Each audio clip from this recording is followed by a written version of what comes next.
የተወደዳችሁና የተከበራችሁ የኢትዮ ኒውስ ቤተሰቦች እንደምን አላችሁ? ሰላምታችን በያላችሁበት ይድረስ። እነሆ አዳዲስና ወቅታዊ መረጃዎችን አዘጋጅተን ወደ እናንተ ማድረስ ጀምረናል። ከኢትዮ ኒውስ የዜና ውጃ ጋር አብራችሁን ትቆዩ ግብዣችን ነው። በቅድሚያ ማርስ ዜናዎችን አስቀድማለሁ። አርበኛ ዘመነ ካሴም ከዚህ በኋላ በኢትዮጵያ ምድር በእኩልነት ውጪ መበላለጥ አንበርካኪና ተንበርካኪ እንኳን ሰው ኢትዮጵያ መሬትን መሸከም አይችልም አለም። የአማራ አዲስ ትውልድና የፋኖ ትግልም ለማንም አይገብርም ሌላውም አያስገብርም፣ ትግሉ አቻነትን ማረጋገጥ ነው ሲል ነው ዘመነ ካሴ ያስታወቀው። በዝርዝር እንመለከተዋለን። በሶማሊያ ባሉ የኢትዮጵያ ወታደሮች ላይ ውሳኔ ተላለፈ። አልሸባብ በመዋጋት ለ17 ዓመት የተዘለቀው የኢትዮጵያ ወታደሮች ቆይታ ላይ ውሳኔ ያሳለፈው የአፍሪካ ህብረትና የተባበሩት መንግስታት የጸጥታ ምክር ቤት ነው። ሌላኛው በዝርዝር የምንመለከተው ጉዳይ ነው።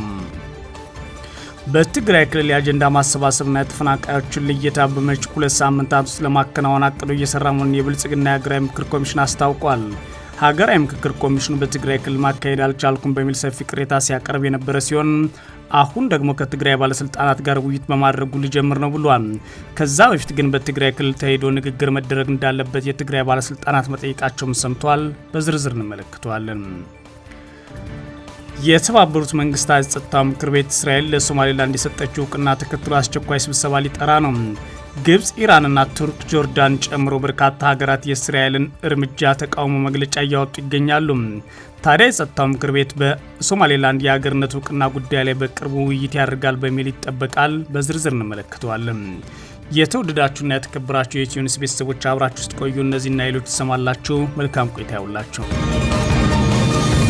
አርበኛ ዘመነ ካሴ ከዚህ በኋላ በኢትዮጵያ ምድር ከእኩልነት ውጭ መበላለጥን አንበርካኪና ተንበርካኪነትን እንኳንስ ሰው የኢትዮጵያ መሬት መሸከም አይችልም አለ። የአማራ አዲስ ትውልድ የፋኖ ትግል ለማንኛውም አይገብርም ሌላውንም አያስገብርም፣ ትግሉ አቻነትን ማረጋገጥ ነው ሲል ዘመነ ካሴ አስታውቋል። የጸረ አገዛዝ ኃይሎችን ትብብር አስፈላጊነት በተመለከተ በድጋሚ የተናገረው የአማራ ፋኖ ብሔራዊ ኃይል ማዕከላዊ ኮማንድ አባልና የቴዎድሮስ እዝ ሰብሳቢ አርበኛ ዘመነ ካሴ አዲሱ ትውልድ የማንም ሁለተኛ አይደለም፣ ማንም ሁለተኛ ማድረግ አይሻም፣ ተከታይም ሆነ አስከታይ አይደለም፣ ይልቁንም በፍጹም እኩልነትና ፍቅር የሚያምን ኃይል ነው ብሏል። ይህ ትውልድ ማንንም አንበርክኮ በማንም ተንበርክኮ መኖር ለአንድ ቀን እንኳን የማይፈቅድ የእኩልነት ኃይል ነው ሲል ነው ዘመነ ካሴ ያስታወቀው። አዲሱ ትውልድና አዲሱ አስተሳሰብ ሁለተኛነትን አይቀበልም ያለው አርበኛ ዘመነ ካሴ ይህ አዲስ ትውልድ የምንለው የአስተሳሰብና የፕሮፓጋንዳ ሬን እንጂ እድሜን የሚመለከትም አይደለም ብሏል። የአማራ ህዝብ ከሌሎች ኃይሎች ጋርና ህዝቦች ጋር የመስራት አዝማሚያ ባሳየ ቁጥር ተለጠፈ፣ ሁለተኛ ሆነ፣ ጁኒየርነት ነው ወዘተ የሚሉ ራስ ጠል ትርክቶችን መፍጠር ለአዲሱ ትውልድ አይመጥንም ያለው የፋኖ አመራሩ ዘመነ ካሴ ይህን የሚሉት አካላት ራሳቸውን እንደዘለፉና በውርደት ጅራፍ ራሳቸውን እንደገረፉ ሊገነዘቡት ይገባል ሲል ማሳስቧል። ጨምሮም ዘመነ ካሴ ተከታይነትን ወይም ጁኒየርነትን፣ ሁለተኛነቱን፣ የመብት ተመጽዋጭነትንና ሽራፊ ጣፋንታን ለማኝነትን በአዲን ስናስወግድ አነጣጥረን መተን በአንድ ገንዘን ቀብረናቸዋል። በዚህ በእኛ ዘመን ብአዴንነትን የቀበረ እንጂ ያነበረ ኃይል አልተፈጠረም ብሏል።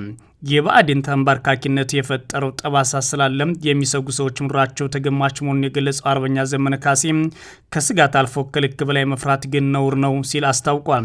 ስለሆነም ሁለተኛነት የተሸናፊዎች እንጂ የኛ የአሸናፊዎች እጣ አይደለም ያለው ዘመነ ካሴ ዘመነ ጨምሮም ጁኒየርነትና ገባሪነትን እንኳን ለአማራ ህዝብ ለሌሎች ወገኖችም አንመኝም አናወርስም ሲል ነው ያከለው። ፋኖ የቀይ ባህር ቀጠና አዲሱ የጂኦፖለቲካ ኮከብ እንደሆነ ዛሬም ሳይሆን ትላንት ቃልም በወረቀትም በካሴትም በድፍረትና በእርግጠኝነት ስሜት ቀድመን ተናግረናል ያለው የፋኖ አመራሩ ዘመነ ካሴ የአማራ ህዝብ መጪ የክብርና የኩራት ዘመን በጥበብ ስንገልጽ ቆይተናል ብሏል። አንድ መታወቅ ያለበት ዘመን ያነጠረው ሀቅ አለ ያለው ዘመነ ካሴ እሱም ከዚህ በኋላ ከእኩልነት ውጭ መበላለጥን አንበርካኪና ተንበርካኪነትን እንኳን የኛ ትከሻም የኢትዮጵያ መሬት መሸከም አይችልም ነው ያለው። ይህም በውል የምንረዳው የአዲስ ትውልድ አብዮተኞች ለማንም አንገብርም ሌላውን ማናስገብርም፣ ፍላጎታችን አቻነት፣ እኩልነት ነው። ሁሉም ህዝቦች አቻ ናቸው። ሁሉም ኃይሎች የሚያስጠብቁት ጥቅም አላቸው ብሏል። የእኛን አንሰጥም የሌላውን አንወስድም በማለት የፋኖ ኃይሎች ትግል የእኩልነትና የፍትህ መሆኑን አረጋግጧል። በሶማሊያ ባሉ የኢትዮጵያ ወታደሮች ቆይታ ላይ አዲስ ውሳኔ ተላለፈ። አልሸባብ በመዋጋት ለ17 ዓመታት የዘለቀው የኢትዮጵያ ወታደሮች ቆይታ ላይ ውሳኔ ያሳለፈው የአፍሪካ ህብረትና የተባበሩት መንግስታት ጸጥታው ምክር ቤት ነው። የአፍሪካ ህብረትና የተባበሩት መንግስታት ጸጥታው ምክር ቤት በሶማሊያ የሚገኘው የአፍሪካ ህብረት የድጋፍና ማረጋጋት ተልዕኮ የስራ ጊዜ ለ1 ዓመት ተጨማሪ ማራዘሙ ተሰምቷል።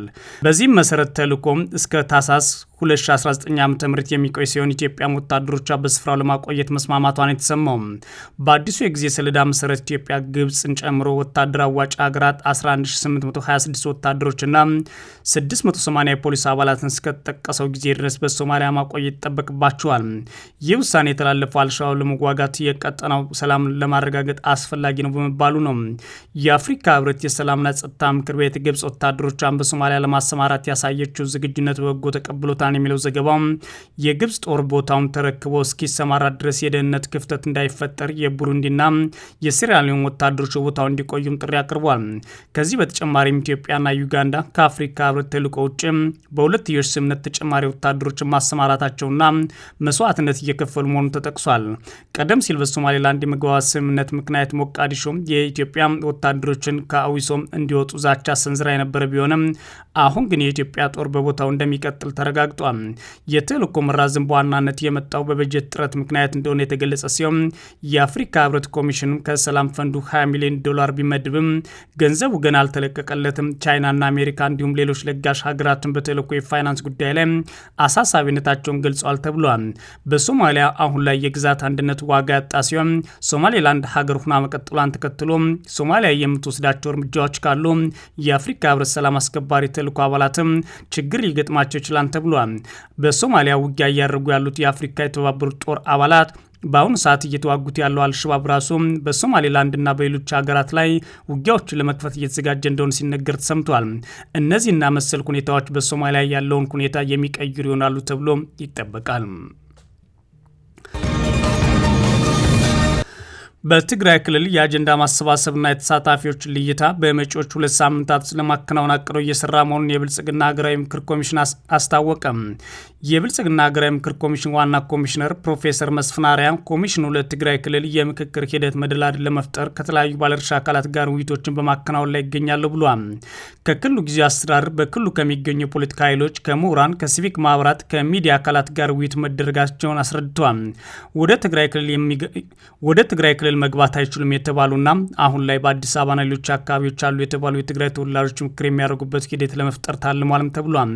ኮሚሽኑ የተሰጠው የ1 ዓመት ተጨማሪ ጊዜ ገደብ ማብቂያ እየተቃረበ ቢሆንም በቀረው ጊዜ ከሚያከናውናቸው ተግባራት መካከል በትግራይ ክልል የምክር ሂደቱ መጀመርና መጪው 2 ወይም 3 ሳምንታት ውስጥ ማጠናቀቅ አንዱና ዋነኛው መሆኑን ኮሚሽነሩ ተናግረዋል።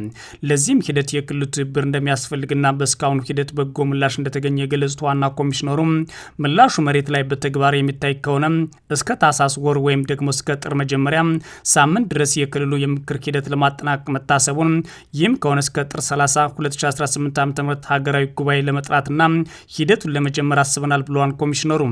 የትግራይ ክልል ጊዜያዊ አስተዳደር ምክትል ፕሬዚዳንት አቶ አማኑኤል አሰፋ በሰሜን ጦርነት በክልሉ የተፈጠሩ ችግሮች በፕሪቶሪያ ስምምነት መሰረት እንዳልተቋጩ፣ የክልሉ ሉዓላዊነት እንደተወረረ እንደሚገኝ፣ በሚሊዮን የሚቆጠር ህዝብ ከቀዩ መፈናቀሉን ገልጸዋል። ችግሩ በሚፈቱበትና አስቻይ ሁኔታ የሚፈጠርበት ሁኔታ ላይ ከዚህ በፊት እንደሚደረገው ሁሉ ከቀናት በፊት ተመሳሳይ ውይይት መደረጉን ተናግረዋል። ምቹ ሁኔታ የመፍጠር ሂደት የፌዴራል ተግባር መሆኑን የገለጹት አቶ አማኑኤል ይህንን ሚና እንዲወጣ ሲጠየቅ እንደነበረና ነገር ግን አዲስ አበባን ቢመጡ በሂደቱ ላይ የተፈጠረው አዲስ ለውጥ እንደሌለ ገልጸዋል። በቀጣይም ውይይት ማድረግ እንደሚጠይቅና ነገር ግን ይህ ባልሆነበት ብዙ ባለድርሻዎች ያሉበት የትግራይ ክልል ጉዳይ ኮሚሽኑ ባለው ጊዜ ማጠናቀቅ እንደማይችልና የአጀንዳ ስብሰባና ተሳታፊ ልየታ ለማድረግ ገና መሆኑን አስረድተዋል። በጉዳዩ ላይ ለመነጋገር የኮሚሽኑ ኃላፊዎች ወደ መቀለ መጥተው መነጋገር እንዲቻል ቀጠሮ መያዙን ግን ሳይጠቅሱ አላለፉም።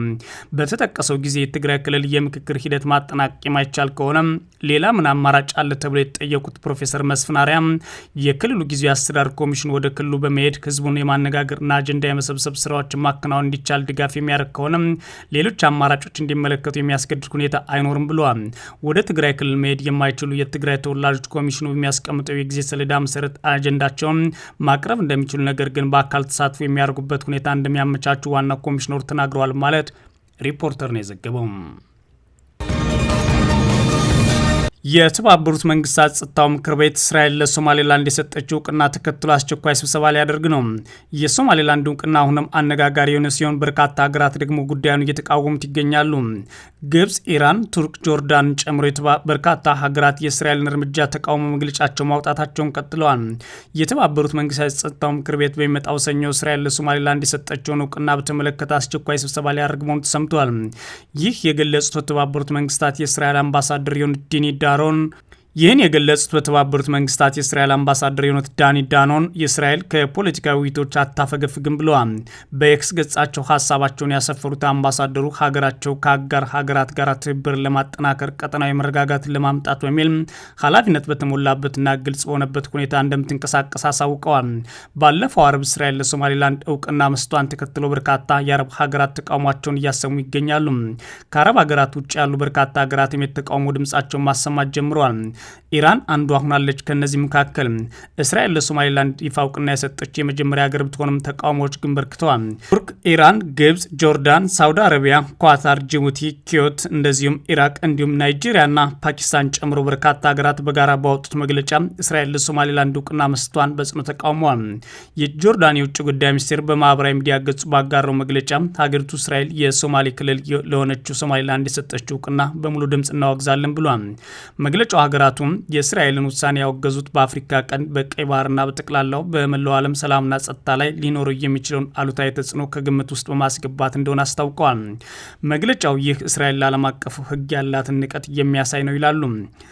ጥምር መግለጫቸው የተባበሩት መንግስታት ቻርተር እንዲሁም ዓለም አቀፍ ሕግን አጣቅሶም የሀገራት ሉዓላዊነትና የግዛት አንድነት መጠበቅ አለበት ማለት ውሳኔም የእስራኤል ተስፋፊነትን የሚያሳይ ነው ሲል ወቅሷል። ሀገራቱ ለሶማሊያ ሉዓላዊነት ያላቸውን ድጋፍ አንጸባርቀው የአፍሪካ ቀንዷ ሀገር አንድነት የሚፈታበት ሁኔታ ውሳኔ እንደሚቃወም ገልጸዋል። አልፎ አልፎም የእስራኤል ድርጊት ይዞት ሊመጣ የሚችለው መዘዝ ከፍተኛ ነው ብለዋል። ባለ 5 ነጥብ መግለጫ ያወጡት ሀገራት አክለውም የፍልስጤም ህዝብ በግድ ከመሬቱ ለማንሳት የሚደረግ ሙከራ በጽኑነት እንቃወማለን ብሏል። በመሬቱ ላይ የሚነሳው የፍልስጤም ህዝብ ወደ ሶማሌላንድ ሊሰፍር ይችላል የሚል ስጋታቸው ጨምሯል። የተለያዩ ሀገራት ፖለቲከኞችም እስራኤል ለሶማሌላንድ የሰጠችው እውቅና ተከትሎ በርካታ ሀገራት ጥምር መግለጫ ሲያወጡ ይህ የመጀመሪያቸው አይደለም። በጉዳዩ ላይ ታዲያ የጸጥታው ምክር ቤትም ጭምር ሊወያይበት የተዘጋጀ ሲሆን ከተቋማት እንደ ኢጋድ፣ የአፍሪካ ህብረትና መሰል ተቋማትም የአረብ ሊግን ጨምሮ እየተቃወሙት ይገኛሉ። የተወደዳችሁና የተከበራችሁ የኢትዮ ኒውስ ቤተሰቦች መረጃዎቻችን እነዚህ ነበሩ። መልካም ጊዜ እመኛለሁ።